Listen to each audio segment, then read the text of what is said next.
Cette année, le 99e salon de l'auto est partout près de chez vous.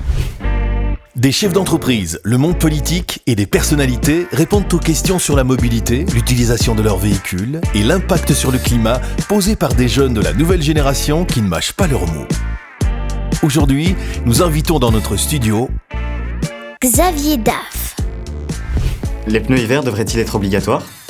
Les pneus hiver devraient être obligatoires parce que tout simplement, nous, on ne met pas les mêmes chaussures en été qu'en hiver. Je pense que pour une voiture, c'est exactement pareil. Pourquoi les voitures sont-elles aussi chères ? Je crois que les voitures, elles sont aussi chères parce que les gens, ils veulent des voitures de plus en plus confortables et plus sûres, de plus en plus connectées aussi. Et donc, tous ces équipements de sécurité, de confort et de connectivité, finalement, ça coûte cher. Comment peut-on encore faire attention à la route avec tous les écrans qui sont dans les voitures ? Alors ça, effectivement, ça devient un problème. D'un côté, les gens veulent des voitures de plus en plus connectées, ça suppose de plus en plus d'écrans, mais tous ces écrans, c'est une source de distraction. Le conducteur ne regarde plus la route, il regarde ses écrans, et là, ça commence à devenir très dangereux. Les moteurs diesel et essence ont-ils encore un avenir ? Oui, je pense qu'ils ont encore un avenir. Aujourd'hui, on voit que les constructeurs automobiles poussent vers la voiture électrique, mais il y a un hiatus entre cette offre de la voiture électrique et le comportement. Aujourd'hui, pour un particulier, acheter une voiture électrique, c'est hors de prix. Donc je pense que le moteur à essence et diesel ont encore un avenir malgré tout. Est-ce que je dois rester à côté de ma voiture électrique pendant que je la recharge ?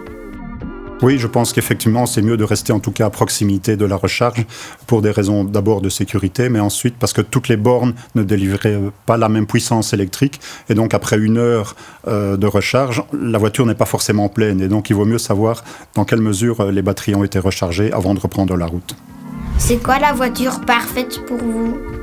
Il n'y a pas de voiture parfaite pour une personne. Je pense qu'il y a autant de voitures parfaites qu'il y a d'automobilistes. Une voiture parfaite, ce serait celle d'abord qui rentre dans votre budget, ça c'est évident, mais aussi celle qui répond aux besoins de la famille ou à mes besoins. Si on a déjà rempli ces 2 critères-là, je pense qu'on n'a pas fait un mauvais choix. Les politiciens travaillent-ils dans la bonne direction vis-à-vis de la mobilité ? J'ai un peu l'impression qu'aujourd'hui, les politiciens travaillent sur une mobilité unique. C'est contre la voiture. Par principe, on est contre la voiture. On veut privilégier d'autres sources de mobilité, les usagers faibles notamment. Donc en soi, c'est pas mal, mais ça commence à poser des problèmes de cohabitation entre différents types d'usagers. Et là, ça induit, je dirais, des problèmes de sécurité sur la route.